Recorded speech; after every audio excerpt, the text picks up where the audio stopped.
সুপ্রিয় শিক্ষার্থীরা, আশা করি সকলে ভালো আছো, সুস্থ আছো। সবাইকে শুভ সকাল জানিয়ে আজকের পদার্থবিজ্ঞান ক্লাস শুরু করছি। আমরা পড়ছি পদার্থবিজ্ঞান প্রথম পত্রের দ্বিতীয় অধ্যায়। এই অধ্যায়টির নাম ভেক্টর এবং আমরা এই অধ্যায় থেকে নমুনা সৃজনশীল প্রশ্ন দেখছি এবং সেই প্রশ্নটি কিভাবে সমাধান করতে হয় সেই ব্যাপারে ধারণা নিচ্ছি।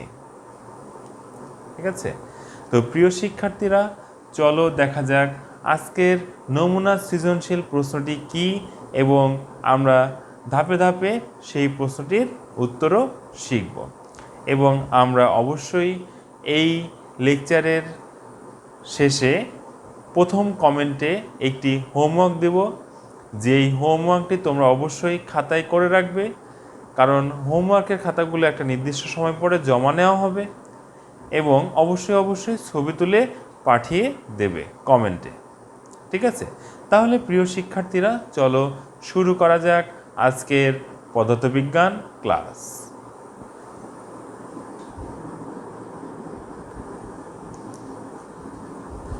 প্রিয় শিক্ষার্থীরা, তোমরা দেখতে পাচ্ছ একটি নমুনা সৃজনশীল প্রশ্ন ভেক্টর অধ্যায় থেকে। এখানে উদ্দীপকে তিনটি ভেক্টর দেওয়া আছে। এখানে A vector equal to 4i hat plus 2j hat plus 2k hat, B vector equal to 2i hat plus 2j hat minus 4k hat এবং C vector equal to 2i hat plus 3j hat minus 9k hat. Okay, প্রিয় শিক্ষার্থীরা, এই হলো আমাদের একটি সৃজনশীল প্রশ্নের উদ্দীপক। এখন যে প্রশ্নগুলো রয়েছে সেগুলো হলো জ্ঞানমূলক প্রশ্ন বা ক নম্বর প্রশ্ন, ভেক্টর অপারেটর কি? খ নম্বর প্রশ্নটি হলো লন রোলার ঠেলা অপেক্ষা টানা সহজ কেন, ব্যাখ্যা করো। গ নম্বর কোশ্চেনটি হলো এ ভেক্টর ও বি ভেক্টর ভেক্টর দুটি যে তলে অবস্থিত সেই তলের উপর লম্ব একক ভেক্টর নির্ণয় করো।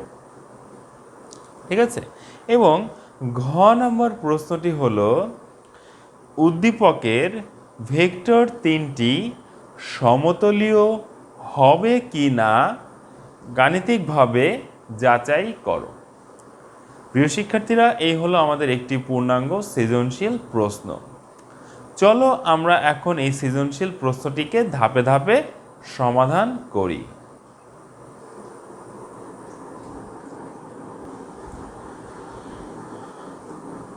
প্রিয় শিক্ষার্থীরা, আমাদের ক নম্বর প্রশ্নটি ছিল ভেক্টর অপারেটর কি? সাধারণত আমরা অপারেটর কি সেটা শিখে এসেছি। অপারেটর কি? অপারেটর হলো যেসব গাণিতিক চিহ্নের সাহায্যে এক রাশিকে অন্য রাশিতে রূপান্তর করা যায় তাকে বলা হয় অপারেটর। কিন্তু আমাদের ডেফিনেশনটা কি?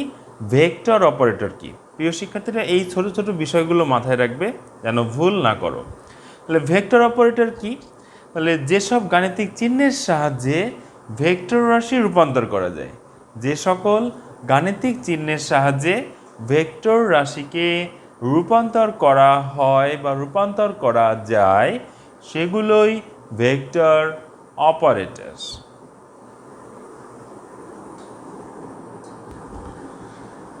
প্রিয় শিক্ষার্থীরা, আমাদের খ নম্বর প্রশ্নটি ছিল লন রোলার ঠেলা অপেক্ষা টানা সহজ কেন, ব্যাখ্যা করো। তাহলে অনেকেরই সমস্যা হচ্ছে লন রোলার জিনিসটা কি। প্রিয় শিক্ষার্থীরা, আমরা সকলেই ক্রিকেট খেলা দেখতে পছন্দ করি। আচ্ছা, ক্রিকেট খেলার মধ্যবিরতির সময় মাঠ পরিচর্যার সময় যে গোলাকার যে চাকাগুলো ঠেলে নিয়ে আসা হয় পিচটাকে রক্ষণাবেক্ষণের জন্য বা পুনরায় প্রস্তুতের জন্য, সেই যে জিনিসটা ওই জিনিসটাকে বলা হয় লন রোলার। এটা ইংলিশ নাম, লন রোলার। ঠিক আছে, তো ফিজিক্সের ভাষায় বলা হচ্ছে যে সেই লন রোলার ঠেলা অপেক্ষা টানা সহজ। ঠিক আছে, লন রোলার ঠেলা অপেক্ষা টানা সহজ। এখন কেন টানা সহজ এই বিষয়টাই আমরা ব্যাখ্যা করব। ওকে, প্রিয় শিক্ষার্থীরা দেখো, প্রথমে আমি আলোচনা করব ঠেলার ক্ষেত্রে। তো ঠেলার ক্ষেত্রে এটা সেই ভারী একটা চাকা মতো, সেটাকে আমরা ঠেলছি মানে কি, একটা বল প্রয়োগ করছি এবং সেই বলটা এইভাবে নিচের দিকে প্রয়োগ করছি। ওকে, আমরা জানি ভেক্টরের দুইটা উপাংশে ভাগ হয়ে যায়। যদি এখানে এফ ভেক্টরটি একটি ভেক্টর হয় তাহলে এই সেন্টার পয়েন্টে এসে এটি দুটি ভাগে ভাগ হয়ে যাবে। একটা হচ্ছে অনুভূমিক উপাংশ, আরেকটা হচ্ছে উলম্ব উপাংশ। আমরা সাধারণত কোনো একটি বল বা একটা ভেক্টরের অনুভূমিক উপাংশকে প্রকাশ করি কস থিটা দ্বারা। ওকে, তাহলে এখানকার এই যে যে যে রেখাটা এটা দেখতে পাচ্ছ, এটা হচ্ছে অনুভূমিক উপাংশ এবং এখানে যেহেতু ঠেলা হচ্ছে তাহলে বলটা নিচের দিকে ক্রিয়া করবে। সো সেই বলের উলম্ব উপাংশটা নিচের দিকে ক্রিয়া করবে, সেই উলম্ব উপাংশ হচ্ছে এফ সাইন থিটা। ওকে, এবং আমরা জানি এই যে যে এই রোলার এর তো একটা ওজন রয়েছে, সেই ওজনটা সর্বদাই নিচের দিকে ক্রিয়া করে, অর্থাৎ ওজনের দিক সর্বদাই পৃথিবীর কেন্দ্রের দিকে। তাহলে ওজন, প্রাথমিক যে ওজন, তার যে বস্তুটার ওজন ছিল সেই ওজন W=mg নিচের দিকে ক্রিয়া করছে। আবার আমরা যে বলটা প্রয়োগ করছি এই বস্তুটাকে ঠেলে সরানোর জন্য, আমরা যে বল প্রয়োগ করছি সেই বলের একটা উপাংশ এসে আবার যুক্ত হচ্ছে সেই ওজনের সাথে। ঠিক আছে, তাহলে এখন কি হবে, তাহলে এই আপাত ওজন কি হবে, বেড়ে যাবে। তাহলে আপাত ওজন বা লব্ধি ওজন কি হয়ে যাচ্ছে, এই বস্তুটির ওজন প্লাস এই প্রয়োগকৃত বলের উলম্ব উপাংশ এফ সাইন থিটা। তাহলে আমরা লিখতে পারি আপাত ওজন =mg plus F sine theta. তথা এই ক্ষেত্রে যেটা হবে যে ঠেলার ক্ষেত্রে সেই লন রোলারের ওজনটা বৃদ্ধি পেয়ে যাবে। ঠিক আছে, তাহলে ঠেলার ক্ষেত্রে আমরা কি পেলাম, আপাত ওজনটা কি হলো, বেড়ে গেল, প্রকৃত ওজন অপেক্ষা বেড়ে গেল। আচ্ছা, এবার চলো আমরা চলে যাই টানার ক্ষেত্রে কি ঘটনা ঘটছে। যখন আমরা টানছি, টানা মানে এই যে বলটা আমরা এইদিকে প্রয়োগ করছি, হ্যাঁ, এইদিকে প্রয়োগ করে আমরা এখন টেনে নিয়ে যাচ্ছি। ট্রলি টানা এবং লন রোলার অনেকটা একই রকম। আচ্ছা, তো আমরা যখন এটাকে টেনে নিয়ে যাব তখন এই টান মানে একটা কি, বল প্রয়োগ করা। সেই বলটা সেন্টারে দুইটা ভাগে ভাগ হয়ে যাবে, একটা হচ্ছে অনুভূমিক উপাংশ আর একটা হচ্ছে উলম্ব উপাংশ। ওকে, তো এখানে খেয়াল করো, এখানে এই অনুভূমিক উপাংশ হচ্ছে এফ কস থিটা এবং উলম্ব উপাংশ হচ্ছে এফ সাইন থিটা। ওকে, এখানে খেয়াল করো, এখানে বস্তুর ওজন বরাবরই নিচের দিকে ক্রিয়া করে। এখন বস্তুর ওজন WmG বরাবর নিচের দিকে ক্রিয়া করছে এবং বস্তুর ওজনের সম্পূর্ণ বিপরীত দিকে ক্রিয়া করছে প্রকৃত বলের উলম্ব উপাংশ। তাহলে আমরা জানি যে একই বিন্দুতে দুটো বিপরীত দিকে দুইটি ভেক্টর যদি ক্রিয়া করে তাহলে তাদের লব্ধি আমরা কিভাবে বের করি, তাদের লব্ধি আমরা বের করি বিয়োগ করে। ঠিক আছে, তাহলে এই ক্ষেত্রে এর আপাত ওজনটা কত হচ্ছে, এই ক্ষেত্রে এর আপাত ওজনটা হয়ে যাচ্ছে W, অর্থাৎ এই প্রকৃত ওজন থেকে প্রকৃত বলের এই উলম্ব উপাংশ বাদ হয়ে যাবে, যেহেতু বিপরীত দিকে ক্রিয়াশীল, ভেক্টর দুইটি বিপরীত দিকে ক্রিয়াশীল। তাহলে আমরা জানি বিয়োগ করে লব্ধি বের করতে হয়, বা আপাত ওজনটা এখানে বিয়োগ করে হবে যেহেতু বিপরীত দিকে ক্রিয়াশীল। তাহলে আমরা দেখতে পাচ্ছি যে যখন আমরা সেই লন রোলারকে টানবো সেই ক্ষেত্রে এই বস্তুর লন রোলারটির যে প্রকৃত ওজন ছিল সেই প্রকৃত ওজন অপেক্ষা ওজন কিছুটা হ্রাস পাবে। ঠিক আছে, তাহলে ওজন কিছুটা হ্রাস পাওয়া মানে কি, আমার জিনিসটা বহন করতে সুবিধা হওয়া। তার মানে এই যে যে আমরা আলোচনা দেখলাম সেই আলোচনা থেকে দেখতে পাচ্ছি যে সারমর্ম পাচ্ছি, সেটি হলো ঠেলার ক্ষেত্রে এর আপাত ওজন বৃদ্ধি পায় এবং টানার ক্ষেত্রে এর আপাত ওজনটা হ্রাস পায়। ওকে, তাই আমরা বলতে পারি লন রোলার ঠেলা অপেক্ষা টানা সহজ।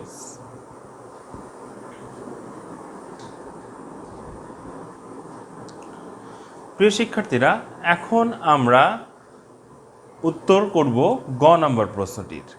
গ নম্বর প্রশ্নটি ছিল এ ভেক্টর ও বি ভেক্টর দুটি যে তলে অবস্থিত সেই তলের উপর লম্ব একক ভেক্টর বের করো। তাহলে লম্ব একক ভেক্টরটা কিভাবে হচ্ছে সেটা আমরা আগে দেখে নেই। বা লম্ব একক ভেক্টরটা আমরা কিভাবে পাই? লম্ব দুইটা ভেক্টরের ওপর তলের ওপর লম্ব। তাহলে সাপোজ এখানে এ এবং বি দুটো ভেক্টর, যদি এ ভেক্টর এবং বি ভেক্টর দুটো ভেক্টর হয়, তাহলে এদের ওপর লম্ব যে ভেক্টরটা পাই, লম্ব ভেক্টরটা আমরা পাই হচ্ছে ক্রস গুণন করে। ঠিক আছে, আশা করি মনে আছে। যদি আমরা এ থেকে বি ভেক্টর যাই, ডানহাতি স্ক্রু কথা মনে আছে, ডানহাতি স্ক্রু নিয়ম। এই যে যদি আমরা এ থেকে বি এর দিকে যাই, তাহলে আমরা লম্ব বরাবর এই যে বাইরের দিকে পাচ্ছি। হ্যাঁ, এই যে বোর্ড বরাবর বাইরের দিকে আমরা জানি যে বৃদ্ধাঙ্গুলি হচ্ছে একক ভেক্টরের দিক নির্দেশ করছে, লম্ব একক ভেক্টরের দিক নির্দেশ করছে, এবং অন্যান্য অঙ্গলগুলো হচ্ছে কোন ভেক্টর থেকে কোন ভেক্টরে যাচ্ছি সেটা নির্দেশ করছে। তাহলে এই যে আমরা যদি এ থেকে বি এর দিকে যাই, তাহলে লম্ব একক ভেক্টরটা ক্রিয়া করছে বাইরের দিকে, এবং আমরা যদি বি থেকে এর দিকে যাই, তাহলে লম্ব একক ভেক্টরটা ক্রিয়া করছে বোর্ড বরাবর ভেতরের দিকে। অর্থাৎ এই যে বোর্ড বরাবর বাইরের দিকে বা বোর্ড বরাবর ভেতর দিকে এই যে লম্ব একক ভেক্টরটা পাই, কখন পাই? তাহলে ক্রস গুণনের মাধ্যমে। অর্থাৎ সাধারণত ক্রস গুণন করেই আমরা এই লম্ব একক ভেক্টরটা বের করতে পারি। ওকে, তাহলে আমরা ধরে নেই এ ভেক্টর এবং বি ভেক্টর যে সমতলে অবস্থিত, সেই সমতলের উপর লম্ব একক ভেক্টরটা হচ্ছে n hat equal to plus minus. Plus minus কেন দিয়েছি? ওই যে বোর্ড বরাবর উপরের দিকেও হতে পারে, বাইরের দিকে হতে পারে, বোর্ড বরাবর ভেতরের দিকেও হতে পারে, তাই আমরা প্লাস মাইনাস চিহ্নটি ব্যবহার করলাম। আচ্ছা, এই ক্ষেত্রে আমরা কি পাবো? এই ক্ষেত্রে আমরা পাবো হচ্ছে, বা আমি তোমাদের আরেকটু ব্যাখ্যা করে দেখাই ক্রস গুণন কিভাবে। A vector cross B vector equal to আমরা কি জানি? এ ভেক্টর মডুলাস বা এ ভেক্টর মডুলাস বা A into B vector modulus বা বি। ওকে, তারপরে আমরা যেটা পেয়ে যাব সেটা হচ্ছে sine theta n hat A vector modulus B vector modulus, তারপরে হচ্ছে সাইন থেটা। তাহলে এই অংশটুকু নির্দেশ করে হচ্ছে এই ক্রস গুণনের মান, এবং সেই ক্রস গুণন করার পরে আমরা যে নতুন ভেক্টরটা পাবো তার দিক নির্দেশ করে হচ্ছে এন হ্যাট, এবং এই এন হ্যাট ভেক্টরটা হচ্ছে উলম্ব বরাবর হয়। তাহলে দেখো এন হ্যাট ইকুয়াল টু আমি কি লিখতে পারি? A vector cross B vector divided by A vector modulus B vector modulus sine theta. তাহলে এই অংশটা আসলে কি ছিল? এই অংশটা ছিল এই ক্রস গুণন অংশের মান। তাহলে ক্রস গুণন করে আমরা সাধারণত একটা ভেক্টর রাশি পাই। তাহলে সেই ভেক্টর রাশির মানটা আমরা কিভাবে বের করি? সেই ভেক্টর রাশির মানটা আমরা বের করি ওই ভেক্টরের উপর মডুলাস দিয়ে। ওকে, তাহলে আমরা লিখতে পারি A vector cross B vector divided by A vector cross B vector, এই যে মডুলাস করার মাধ্যমে আমরা এটার মান পেয়ে গেলাম। এই যে n hat equal to A vector cross B vector divided by A vector cross B vector modulus, এবং এটা অবশ্যই কি হবে? প্লাস মাইনাস হবে, কারণ আমরা জানি না এ ভেক্টর থেকে বি ভেক্টরে যাব নাকি বি ভেক্টর থেকে এ ভেক্টরে আসব, তাই আমরা সাধারণত প্লাস মাইনাস চিহ্ন ব্যবহার করি। ঠিক আছে, তাহলে এ এবং বি ভেক্টরের উলম্ব দিকে একক ভেক্টর হলো n hat equal to plus minus A vector cross B vector divided by A vector cross B vector modulus. Okay, তাহলে আমরা এই সূত্রটা থেকেই আস্তে আস্তে যাই। তাহলে আমরা এখানে লিখে রাখি n hat equal to plus minus A vector cross B vector আর A vector cross B vector modulus. তাহলে আমাদের প্রথম কাজ কি?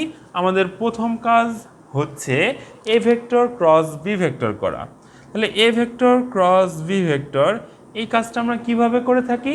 আমরা জানি, আমরা থিওরি থেকে শিখেছি যে এই ক্রস গুণন আমরা সাধারণত করি হচ্ছে কি দ্বারা? নির্ণায়ক দ্বারা। তাহলে করে ফেলি। এ ভেক্টর এখানে দেওয়া আছে, বি ভেক্টর এখানে দেখতে পাচ্ছ। তাহলে i hat, j hat, k hat. তাহলে এখানে এই ভেক্টরের মানগুলো বসাই, আই হ্যাট, জে হ্যাট এবং কে হ্যাটের সহগগুলো বসিয়ে দিই। তাহলে এ ভেক্টরের জন্য সহগ হচ্ছে 4 2 2, আর ভি ভেক্টরের জন্য আই হ্যাট, জে হ্যাট এবং কে হ্যাটের সহগগুলো হচ্ছে 2 2 -4। ওকে, তাহলে আমরা নির্ণয় করে ফেলি। আমরা ম্যাথের ক্ষেত্রে নির্ণায়ক শিখেছি প্রথম কলাম প্রথম সারি বাদ। হ্যাঁ, তাহলে আই হ্যাট প্রথম কলাম প্রথম সারির কমনটা নিয়ে নিলাম। এরপরে আমরা হচ্ছে এই যে বাম দিক থেকে অপারেশন শুরু করব। এই যে 2 ইন্টু -4, তাহলে এটা হবে -8। এটা সাধারণত সূত্রের মাইনাস, এখানে সূত্রের মাইনাস, মাইনাস 2 2 2 2 4। ওকে, এটা সূত্রের মাইনাস, মাইনাস জে হ্যাট, এই যে দ্বিতীয় কলাম প্রথম সারি, তাহলে কমন কোনটা? জে হ্যাট, তাহলে জে হ্যাট নিয়ে নিলাম। আচ্ছা, দ্বিতীয় কলাম এবং প্রথম সারি বাদ, তাহলে বাকি যা আছে সেগুলোকে আমরা গুণ করব। আবার বাম দিক থেকে অপারেশন শুরু। 4 ইন্টু -4, তাহলে -16। ওকে, আর এদিকে -4। ওকে, plus k hat. K hat কীভাবে পাই দেখো, এই যে তৃতীয় কলাম প্রথম সারি কমনটা আমরা পেয়ে গেলাম। এরপরে তৃতীয় কলাম এবং প্রথম সারি বাদ, বাকিগুলো থেকে আমরা অপারেশন শুরু করব, ক্যালকুলেশন শুরু করব। বাম দিক থেকে অপারেশন শুরু। তাহলে 4 2 8, এটা হচ্ছে -2 2 2 2 4। ওকে, মাইনাস সূত্রের মাইনাস। তাহলে এটা ক্যালকুলেট করো। তাহলে এটা আসছে হচ্ছে -12 আই হ্যাট, এটা +20 জে হ্যাট, আর এটা আমরা পেয়ে যাচ্ছি +4 কে হ্যাট। তাহলে প্রিয় শিক্ষার্থীরা, এটা কিন্তু আমরা A vector cross B vector এটার ভেক্টরটা পেয়ে গেলাম। ঠিক আছে, তাহলে কাজের মাধ্যমে পেলাম, এই যে নির্ণয় করে এইটার ভেক্টর অংশটা পেয়ে গেলাম। তাহলে সেই ভেক্টর অংশটা আমরা একটু লিখে ফেলি। আর তোমরা আশা করি এই পর্যন্ত লিখে ফেলেছ। এই পর্যন্ত লেখার পরে আমি জাস্ট এই মানটা রেখে দেওয়ার জন্য এই অংশটুকু মুছে ফেললাম। তাহলে -12 i hat +20 j hat +4 k hat. Okay, তাহলে একটা জিনিস আমরা পেয়ে গিয়েছি। আমাদের আরেকটা জিনিস লাগবে। কি লাগবে? যে ভেক্টরটা আমরা পেয়েছি ক্রস গুণন করার মাধ্যমে, সেই ভেক্টরের মান লাগবে। তাহলে মান আমরা কিভাবে বের করি? এই যে A vector cross B vector modulus. তাহলে মান বের করি আমরা এই যে রুট করার পরে আই হ্যাট, জে হ্যাট এবং কে হ্যাটের সহগগুলোকে বর্গ করে যোগ করি। তাহলে 12 square plus 20 whole square plus 4 whole square. Okay, তো এটা আমরা যদি ক্যালকুলেট করি তাহলে যেটা পেয়ে যাব সেটা হচ্ছে 4√35। ওকে, 4√35। এটা ক্যালকুলেটরে বসিয়ে ক্যালকুলেট করলে আমরা পেয়ে যাব 4√35। তাহলে এ ভেক্টর ক্রস বি ভেক্টরও পেয়েছি, আবার এ ভেক্টর ক্রস বি ভেক্টরের মানও পেয়ে গেছি। ওকে, তাহলে এখন তাহলে এন হ্যাটের মানটা আমরা পেয়ে যাব n hat equal to plus minus. Okay, তাহলে বসিয়ে দাও। A vector cross B vector -12 i hat +20 j hat +4 k hat, এটা আমরা পেয়ে যাচ্ছি 4√35। ওকে, আচ্ছা, এখন এই যে এটাও 4 দ্বারা ভাগ করতে পারি, এটাকেও 4 দ্বারা ভাগ করতে পারি, এটাকেও 4 দ্বারা ভাগ করতে পারি। তাহলে আমরা কত পেয়ে গেলাম?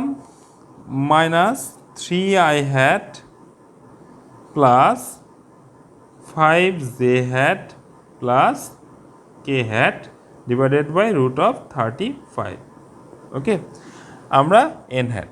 তাহলে এন হ্যাট এই পর্যন্ত আমরা লিখে দিতে পারি, অথবা আমরা আর একটু সাজিয়ে লিখতে পারি, সেটা হলো এই যে এভাবে n hat equal to plus minus 1/√35 minus 3i hat plus 5j hat plus k hat. ঠিক আছে, তাহলে প্রিয় শিক্ষার্থীরা এই হলো আমাদের যে এ ভেক্টর এবং বি ভেক্টরের উপর লম্ব একক ভেক্টর নির্ণয় করলাম আমরা। সুতরাং নির্ণেয় লম্ব একক vector plus minus 1/√35 into minus 3i hat plus 5j hat plus k hat. প্রিয় শিক্ষার্থীরা, তাহলে এটাই হলো আমাদের গ নম্বর প্রশ্নের সমাধান।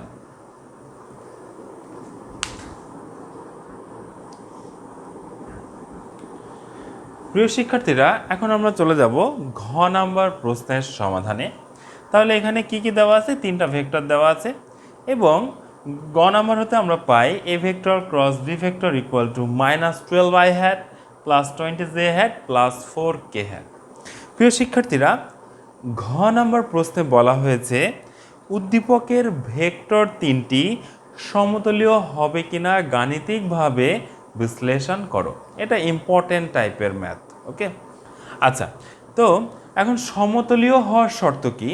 থিওরি পড়ার সময় আমরা দেখেছি সমতলীয় হওয়ার শর্ত হচ্ছে যে কোনো দুটি ভেক্টরের ক্রস গুণনের সাথে তৃতীয় ভেক্টরটি ডট গুণন করলে সেই ডট গুণনের ফলাফল যদি শূন্য হয় তাহলে আমরা বলতে পারি ভেক্টর ত্রয় পরস্পর একই সমতলে অবস্থিত। ঠিক আছে, আমি আবার বলছি, যদি তিনটি ভেক্টর দেওয়া থাকে এবং বলা হয় যে ভেক্টর ত্রয় সমতলীয় কিনা যাচাই করো, তাহলে এই ক্ষেত্রে আমরা যে বিষয়টি করব সেটি হলো যে কোনো দুটি ভেক্টরের ক্রস গুণনের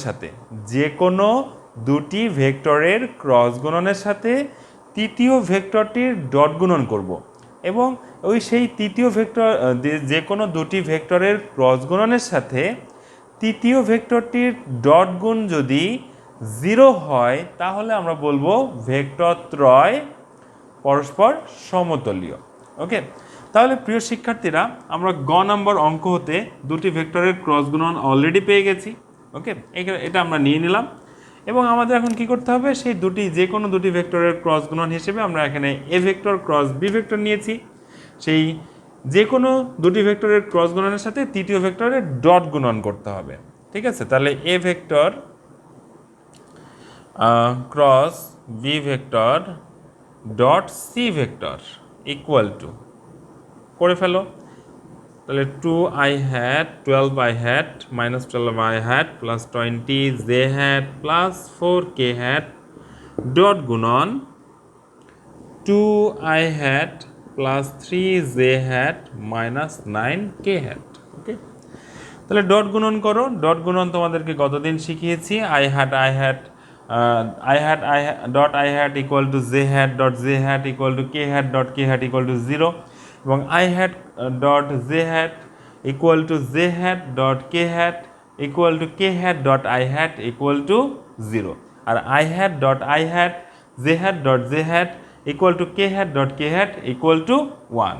ওকে, তাহলে আমরা লিখে ফেলি -24, এটা প্লাস 60 আর এটা -36।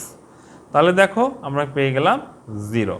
সুতরাং A vector cross B vector dot C vector equal to 0।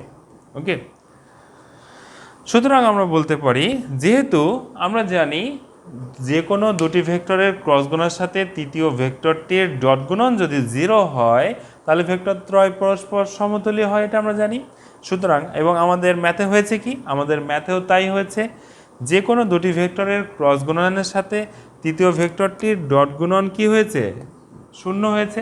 তার মানে আমরা বলতে পারি যে এ ভেক্টর বি ভেক্টর ও সি ভেক্টর ভেক্টর ত্রয় ভেক্টরত্রয় একই সমতলে অবস্থিত। ঠিক আছে, তো প্রিয় শিক্ষার্থীরা, এই হলো আমাদের ঘ নাম্বার প্রশ্নের সমাধান। প্রিয় শিক্ষার্থীরা, আজকের ক্লাস এ পর্যন্তই। আগামী ক্লাসে আমরা আরও নতুন ধরনের কোনো একটা সৃজনশীল প্রশ্নের সমাধান নিয়ে তোমাদের সামনে উপস্থিত হব। এবং মনে রাখবে, এই লেকচারের শেষে এই লেকচারের প্রথম কমেন্টে একটা HW দেওয়া থাকবে, তোমরা সেই HWটা করে কমেন্ট করে জমা দেবে। ঠিক আছে প্রিয় শিক্ষার্থীরা, আজকে ক্লাস এ পর্যন্তই। দেখা হবে নতুন কোনো সৃজনশীল নিয়ে আগামী ক্লাসে। ততক্ষণ পর্যন্ত সকলকে অসংখ্য অসংখ্য ধন্যবাদ।